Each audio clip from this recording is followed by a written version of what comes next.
ऋषि दुर्वासा के किस श्राप के चलते कंगाल हो गए थे देवता, जानिए ये पौराणिक कथा। ऋषि दुर्वासा एक बार देवताओं पर क्रोधित हो गए थे, जिसके बाद उन्होंने ऐसा श्राप दे दिया जिससे देवलोक में कंगाली आ गई थी। आखिर ऋषि दुर्वासा को क्रोध क्यों आया था, आइए जानते हैं ये पौराणिक कथा। एक समय की बात है, स्वर्गलोक में देवताओं का वैभव चरम सीमा पर था। इंद्र जो देवताओं के राजा थे, ऐश्वर्य और विलासिता में डूबे रहते थे। वे अपने कर्तव्यों को भी भूल चुके थे। एक दिन ऋषि दुर्वासा स्वर्गलोक में आए। वो अपने क्रोध के लिए जाने जाते थे। इंद्र ने ऋषि का उचित सत्कार नहीं किया और उनका अपमान किया। इससे ऋषि दुर्वासा क्रोधित हो गए और उन्होंने इंद्र को श्राप दिया कि जिस धन वैभव में डूबे रहकर तुम अपने कर्तव्यों को भूल गए हो, वह सब तुमसे छिन जाएगा। ऋषि के श्राप के प्रभाव से स्वर्गलोक की समृद्धि नष्ट हो गई। देवराज इंद्र सहित सभी देवता कंगाल हो गए। स्वर्गलोक में लक्ष्मी का निवास समाप्त हो गया और वहाँ दरिद्रता छा गई। देवताओं की शक्ति क्षीण हो गई और वे असुरों से हारने लगे। स्वर्गलोक की यह दुर्दशा देखकर सभी देवता चिंतित हो गए। उन्होंने भगवान विष्णु से प्रार्थना की कि उन्हें इस संकट से मुक्ति दिलाएं। भगवान विष्णु ने देवताओं को सलाह दी कि वे समुद्र मंथन करें। उन्होंने बताया कि समुद्र मंथन से अमृत निकलेगा, जिसे पीकर वे अमर हो जाएंगे और उनकी शक्ति फिर से बढ़ जाएगी। देवताओं ने भगवान विष्णु की बात मानकर समुद्र मंथन किया। इस कार्य में उन्होंने वासुकी नाग को रस्सी और मंदराचल पर्वत को मथनी बनाया। समुद्र मंथन के दौरान अनेक रत्न और दिव्य वस्तुएं निकलीं। सबसे अंत में अमृत निकला।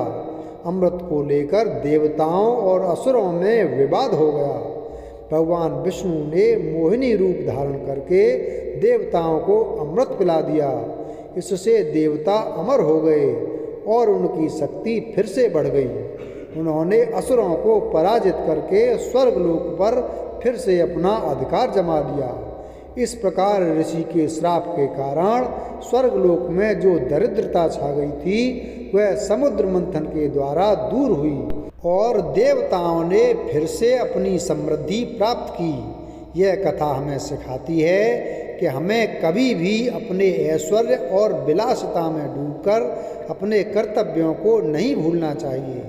हमें हमेशा ऋषि मुनियों और महापुरुषों का सम्मान करना चाहिए। अहंकार और अभिमान मनुष्य के पतन का कारण बनते हैं। अब आइए जानते हैं कि कौन थे ऋषि दुर्वासा और क्यों आता था उन्हें इतना भयंकर क्रोध। हिंदू पुराणों में ऋषि दुर्वासा के बारे में काफ़ी कुछ लिखा गया है। शास्त्रों में उनकी कथाएं लिखी हैं। कहा जाता है कि दुर्वासा ऋषि का क्रोध अत्यंत भयानक था कि स्वर्ग में रहने वाले देवता भी उनसे काफ़ी घबराते थे। उनके तेज से सब काफ़ी भयभीत रहते थे। होते भी क्यों नहीं, उनके शाप का कोप कोई झेलना नहीं चाहता था।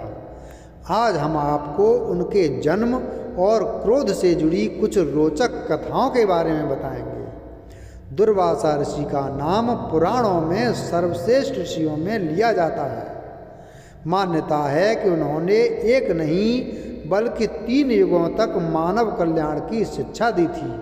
उनको अपार शक्ति और ज्ञानी बताया जाता है, बस वह स्वभाव से काफ़ी क्रोधी थे। उनके गुस्से की तुलना भगवान शिव से की जाती है। शिव जी की तरह अगर एक बार दुर्वासा ऋषि को क्रोध आ गया तो उन्हें शांत करना कठिन था। इस वजह से उनको प्रसन्न करना भी मुश्किल कार्य था। पुराणों में उन्हें शिव का ही अंश अर्थात शिव का ही पुत्र बताया गया है। मान्यता है कि शिव के पुत्र होने के चलते ही वह उनके समान ही क्रोधित हो जाते थे। कहा जाता है कि शंकर भगवान का क्रोध शांत करना फिर भी सरल था। लेकिन ऋषि दुर्वासा के क्रोध पर विजय प्राप्त करना दुर्लभ था। एक बार वह क्रोधित हो गए तो शाप मिलना निश्चित था।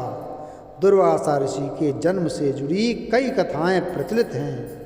ब्रह्मानंद पुराण के 44वें अध्याय के अनुसार शिव और ब्रह्मा के मध्य झगड़ा हुआ। शिवजी अत्यंत क्रोध में आ जाते हैं। शिव का क्रोधित रूप देखकर सभी देवी देवताओं में डर बैठ जाता है। सब अपने को बचाने के लिए इधर उधर छिपने का प्रयास करते हैं। बाद में गलती महसूस होने पर शिवजी ने अपने गुस्से पर काबू करने की एक युक्ति निकाली और उन्होंने निश्चय किया कि अपने गुस्से का अंश ऋषि अत्रि की पत्नी अनसुईया के अंदर संचित कर देंगे। फलस्वरूप इस अंश से देवी अनसुईया ने एक पुत्र को जन्म दिया था। यह पुत्र ऋषि दुर्वासा ही थे। शिव के गुस्से का अंश होने की वजह से ऋषि दुर्वासा भी शिवजी के समान काफ़ी गुस्सैल स्वभाव के थे। अब आइए इंद्रदेव के बारे में जानते हैं कुछ रोचक जानकारी। हिंदू धर्म में मूलतः 33 प्रमुख देवताओं का उल्लेख मिलता है। सभी देवताओं के कार्य और उनका चरित्र भिन्न भिन्न है। हिंदू देवताओं में इंद्र बहुत बदनाम हैं। इंद्र के किस्से रोचक हैं। इंद्र के जीवन से मनुष्यों को शिक्षा मिलती है कि भोग से योग की ओर कैसे चलें।